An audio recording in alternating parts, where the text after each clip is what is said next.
വിദ്യാർത്ഥികൾക്ക് വായനയ്ക്കും പുസ്തക വായനയ്ക്കും grace mark നൽകുമെന്ന് തിരുവനന്തപുരത്തെ അന്താരാഷ്ട്ര പുസ്തകമേളയിൽ വിദ്യാഭ്യാസ മന്ത്രി പ്രഖ്യാപിച്ചതിന് പിന്നാലെ ഉയരുന്നത് നിരവധി ചോദ്യങ്ങൾ.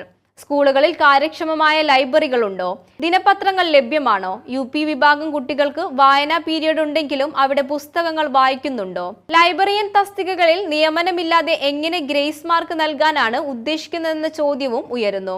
സംസ്ഥാനത്ത് കലാകായിക മേഖലയിൽ ഉൾപ്പെടെയുള്ളവർക്കും ഗ്രേസ് മാർക്ക് നൽകാറുണ്ട്. ഇതിനെല്ലാം അധ്യാപകരും പരിശീലകരുമുണ്ട്. എന്നാൽ വായന വളർത്തുന്നതിന് ഈ സംവിധാനങ്ങളൊന്നും നിലവിലില്ല. സർക്കാർ എയ്ഡഡ് ഹയർ സെക്കൻഡറി സ്കൂളുകളിൽ ലൈബ്രറിയൻ തസ്തിക നിലവിൽ 24 വർഷമായിട്ടും ഇതുവരെ നിയമനം നടന്നിട്ടില്ല.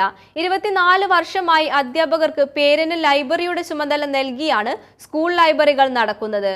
ക്ലാസ്സിലെ പഠനങ്ങൾക്ക് പുറമെ വിദ്യാർത്ഥികളിൽ വായനാശീലം, അറിവ് എന്നിവ വർദ്ധിക്കുന്നതിനായാണ് സ്കൂളുകളിൽ ലൈബ്രറികൾ കൊണ്ട് സർക്കാർ ലക്ഷ്യമിടുന്നത്.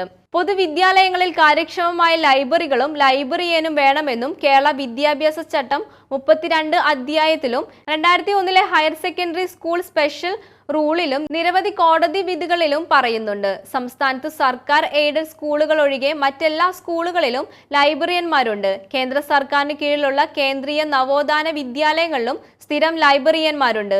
CBSE ICSE സ്കൂളുടെ അംഗീകാരം ലഭിക്കണമെങ്കിൽ ലൈബ്രറികളുടെ യോഗ്യതയുള്ള ലൈബ്രറിയന്മാരും വേണം.